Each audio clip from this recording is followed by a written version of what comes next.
Hello friends आज की इस वीडियो में हम लोग आसाम इरिगेशन डिपार्टमेंट का प्रीवियस ईयर एग्जाम में जो मैथमेटिक्स क्वेश्चंस पूछे गए थे उन क्वेश्चंस को सॉल्व करेंगे।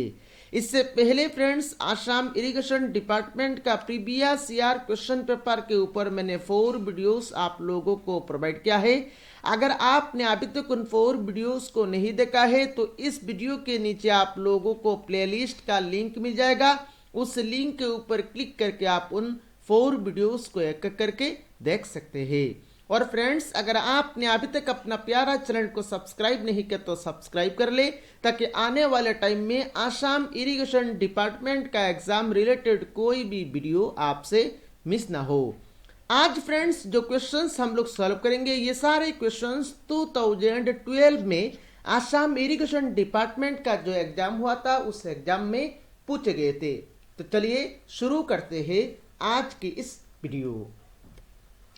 पहला क्वेश्चन नंबर 1 में बोल रहा है, देखिए what is the value of 14 plus 4 into 16 minus 16 divided by 2। ये जो एक्सप्रेशन दिया गया है इसी एक्सप्रेशन का वैल्यू क्या है हमें निकालना है। तो पहले तो यहां पर हम लोग क्वेश्चन को यहां पर नोट डाउन कर लेते हैं। 14 plus 4 into 16 minus 16 divided by 2। अब फ्रेंड्स बहुत सारे स्टूडेंट्स यहां पर क्या करेंगे, डायरेक्टली कोई रूल नहीं लगा के डायरेक्टली सॉल्व कर लेंगे इस क्वेश्चन को और आंसर अल्टीमेटली गलत आंसर आएगा। यहां पर फ्रेंड्स इसी तरह का क्वेश्चन सॉल्व करने के लिए आपको यहां पर बदमाश रूल लगाना पड़ता है। बदमाश रूल लगा के ही आप लोगों को इसी तरह का क्वेश्चन सॉल्व करना है। तो यहां पर बदमाश रूल लगा के ही यहां पर हम लोग जब इस क्वेश्चन को सॉल्व करेंगे तब जाके यहां पर हमारा 100% करेक्ट आंसर आएगा। तो यहां पर बदमाश रूल कैसे लगाएंगे, देखिए बदमाश का बी का मतलब होता है ब्रैकेट, तो यहां पर देखिए ब्रैकेट तो नहीं है। देन ओ का मतलब होता है ऑफ, तो यहां पर ऑफ नहीं है।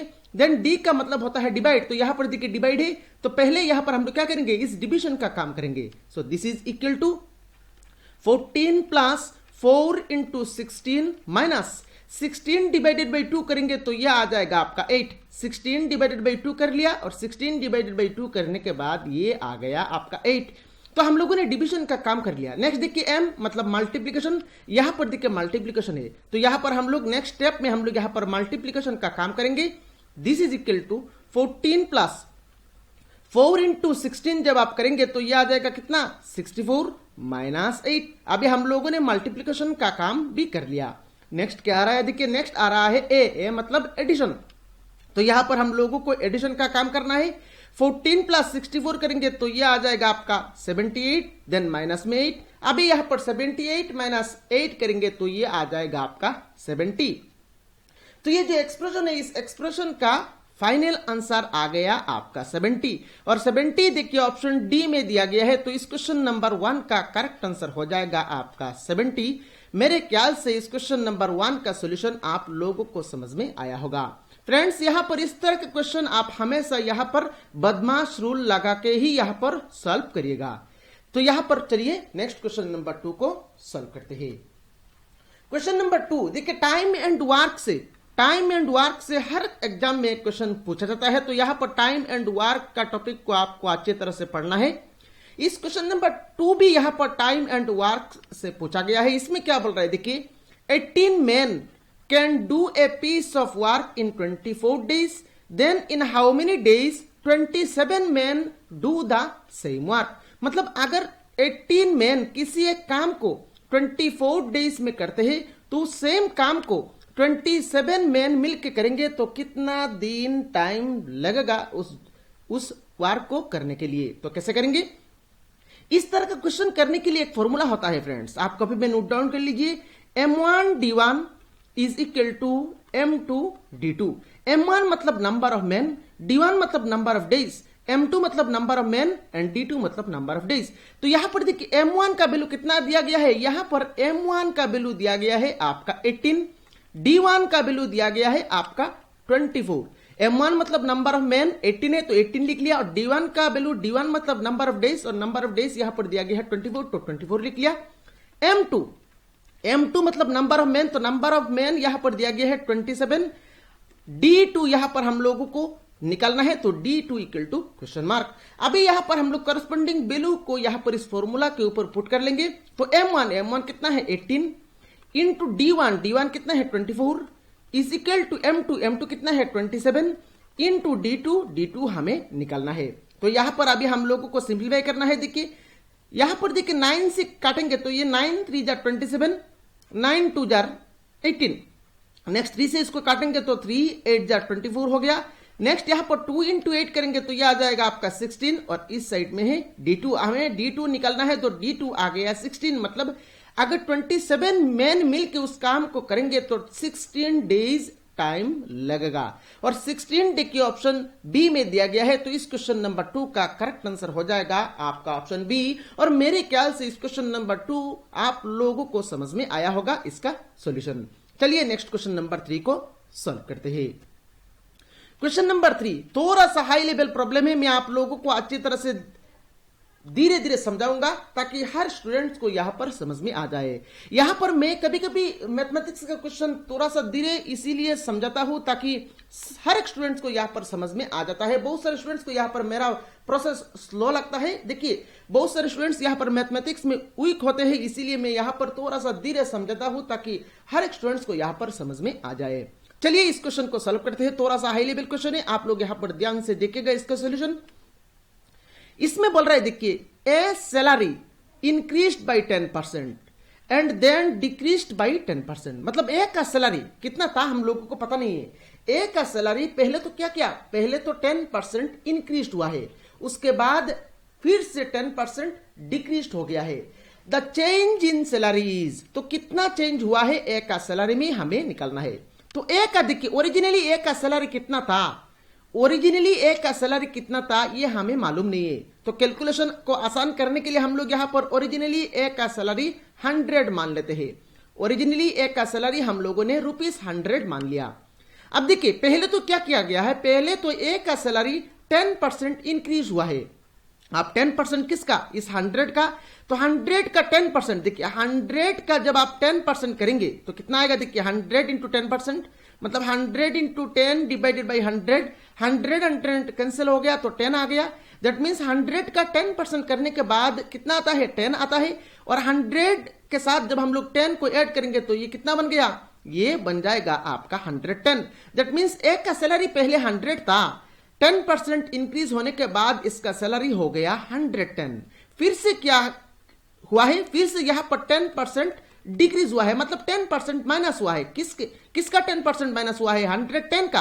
तो अभी हम लोग क्या करेंगे 110 का 10% निकालेंगे। तो 110 का 10% देखिए 10% मतलब 10 डिवाइडेड बाई 100 0 0 0 0 कैंसिल हो गया तो ये क्या आ रहा है, देखिए यहां पर 11 आ रहा है। दैट मीन्स 110 का 10% निकालने के बाद ये आ रहा है आपका 11। तो अभी यहां पर हम लोग 110 से 11 को माइनस करेंगे। तो 110 से 11 को जब हम लोग माइनस करेंगे तो ये आ जाएगा आपका 99। दैट मीन्स ए का ओरिजिनल सैलरी था 100 रुपीज। अभी यहां पर पहले तो 10% इंक्रीज हुआ है, उसके बाद 10% डिक्रीज हुआ है। डिक्रीज होने के बाद ए का सैलरी कितना हो गया, ए का सैलरी 99 रुपीज हो गया। तो कितना परसेंट यहां पर चेंज हुआ है हमें निकालना है। अब देखिए फ्रेंड्स यहां पर देखिए पहले तो 100 रुपीज था, अभी कम हुआ है, देखिए 99 रुपीज हो गया। दैट मीन्स कम हुआ है तो यहां पर डिक्रीज हुआ है। कितना परसेंट डिक्रीज हुआ है वो हमें निकालना है। तो कितना परसेंट डिक्रीज हुआ है वो निकालने के लिए ऊपर में हम लोग कितना रुपीस डिक्रीज हुआ है उसको लिखेंगे। देखिए कितना रुपीस डिक्रीज हुआ है, पहले तो 100 रुपीज था, अभी कम होके यहां पर कितना हो रहा है 99 रुपीज हो रहा है। तो कितना रुपीस डिक्रीज हुआ है, 1 रुपीज डिक्रीज हो रहा है। तो ऊपर में हम लोगों ने 1 लिख लिया और नीचे ओरिजिनली कितना सैलरी था, ओरिजिनली कितना था 100, तो नीचे हम लोग लिख लेंगे 100 और परसेंटेज निकालने के लिए इंटू में कर देंगे 100। तो 100 कैंसिल हो गया तो आंसर आ जाएगा आपका 1%। और कम हुआ है तो डिक्रीज यहां पर आंसर में आ जाएगा। तो 1% इसका सैलरी में डिक्रीज हुआ है और 1% डिक्रीज देखिए ऑप्शन बी में दिया गया है। तो इस क्वेश्चन का करेक्ट आंसर हो जाएगा आपका ऑप्शन बी। देखिए 1% इंक्रीज नहीं होगा क्योंकि यहां पर कम हो रहा है, यहां पर कम हो रहा है, इसीलिए यहां पर 1% डिक्रीज आंसर होगा। तो यहां पर इस क्वेश्चन नंबर 3 का करेक्ट आंसर हो जाएगा आपका ऑप्शन बी। और मेरे ख्याल से इस क्वेश्चन नंबर 3 का सॉल्यूशन आप लोगों को समझ में आया होगा। फ्रेंड्स अगर आप लोगों को वीडियो अच्छा लग रहा है तो यहां पर वीडियो को जरूर से जरूर लाइक करके जाइएगा। चलिए नेक्स्ट क्वेश्चन नंबर 4 को सॉल्व करते हैं। क्वेश्चन नंबर 4 में बोल रहे हैं देखिए the next number in the series. यहां पर हमें एक नंबर सीरीज दिया गया है, इस नंबर सीरीज का नेक्स्ट नंबर कौन सा आएगा हमें निकालना है। तो पहला नंबर दिया गया है 2, उसके बाद 7, देन 28, देन 63, देन 126। तो नेक्स्ट क्या आएगा हमें निकालना है। तो कैसे करेंगे देखिए, ये जो नंबर 2 है देखिए इसको हम लोग क्या लिख सकते हैं, 2 को हम लोग लिख सकते हैं 1 क्यूब प्लस 1, क्योंकि 1 क्यूब मतलब 1 और 1 प्लस 1 करने के बाद 2 आ रहा है, तो ये मैच हो रहा है। 7 को हम लोग क्या लिख सकते हैं देखिए, 7 को हम लोग लिख सकते हैं 2 क्यूब माइनस 1, 2 क्यूब मतलब 8, 8 माइनस 1 7 मैच हो रहा है। देन 28 को हम लोग क्या लिख सकते हैं, 28 को हम लोग लिख सकते हैं 3 क्यूब प्लस 1, क्योंकि 3 क्यूब होता है आपका 27 और 27 प्लस 1 28 मैच हो रहा है। देन 63 को हम लोग क्या लिख सकते हैं 4 क्यूब देखिए 4 क्यूब 64 और माइनस 1 करने के बाद यहां पर 63 आ रहा है, तो 4 क्यूब माइनस 1 लिख लिया। देन 126 को हम लोग क्या लिख सकते हैं 5 क्यूब, देन 5 क्यूब मतलब 125 प्लस 1 करने के बाद 126 आ रहा है, मैच हो रहा है। देखिए पहला नंबर किस तरह से हम लोगों ने लिखा है 1 cube plus 1, then 2 cube minus 1, then 3 cube plus 1, then 4 cube minus 1, then 5 cube plus 1। तो नेक्स्ट नंबर जो आएगा वो क्या होगा, वो 6 क्यूब होगा और plus 1 minus 1 plus 1 minus 1 plus 1, तो यहां पर क्या होगा माइनस 1 होगा। अब 6 क्यूब होता है आपका 216 माइनस 1, अब 216 माइनस 1 करेंगे तो ये आ जाएगा आपका 215 और 215 देखिए ऑप्शन ए में दिया गया है, तो इस क्वेश्चन नंबर 4 का करेक्ट आंसर हो जाएगा आपका ऑप्शन ए। मेरे ख्याल से इस क्वेश्चन नंबर 4 का सॉल्यूशन आप लोगों को समझ में आया होगा। थोड़ा सा हाई लेवल क्वेश्चन था, यहां पर आप लोगों को इसी क्रम में ही यहां पर इसी पैटर्न को ध्यान में रखते हुए आप लोगों को एग्जाम में आंसर करना है। मैं आगे जाके यहां पर बहुत सारे वीडियो आप लोगों को प्रोवाइड करूंगा, पूरा सिलेबस को यहां पर कवर करके वीडियो आप लोगों को प्रोवाइड करूंगा। चलिए नेक्स्ट क्वेश्चन नंबर 5 को सॉल्व करते हैं। क्वेश्चन नंबर 5 भी देखिए यहां पर टाइम एंड वर्क से पूछा गया है, काफी इंपॉर्टेंट टॉपिक है। यहां पर इस टॉपिक को आप लोगों को अच्छी तरह से पढ़ना है, हर एग्जाम में 2 से 3 क्वेश्चन इसी टॉपिक से मिल जाता है। चलिए इस क्वेश्चन को कैसे करेंगे देखते हैं।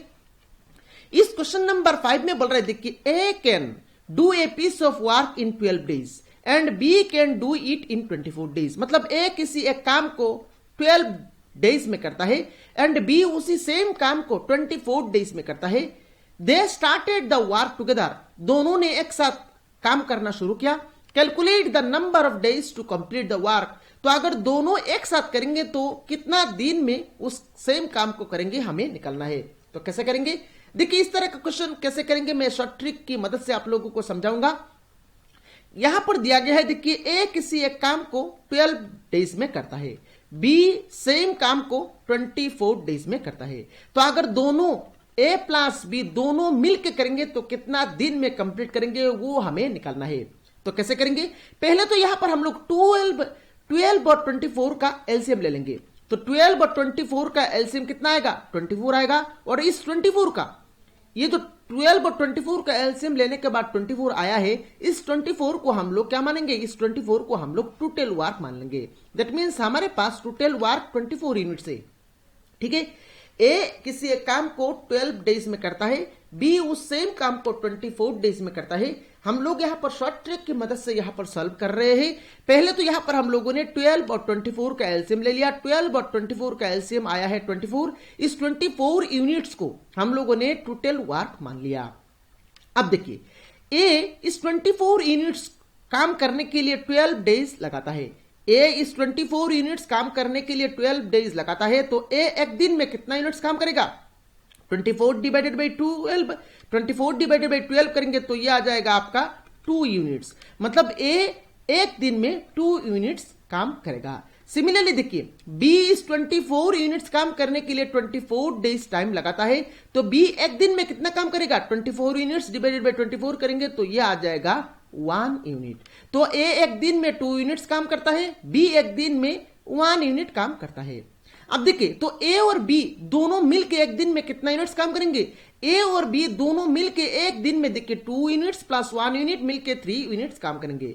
ए और बी दोनों मिलके अगर उस काम को करेंगे तो दोनों मिलके एक दिन में 3 यूनिट्स काम करेंगे। अभी करना कितना है, करना है 24 यूनिट्स। तो 24 यूनिट्स काम करने के लिए कितना दिन टाइम लगाएंगे ए और बी, 24 डिवाइडेड बाई 3, तो यहां पर आ जाएगा आपका 8।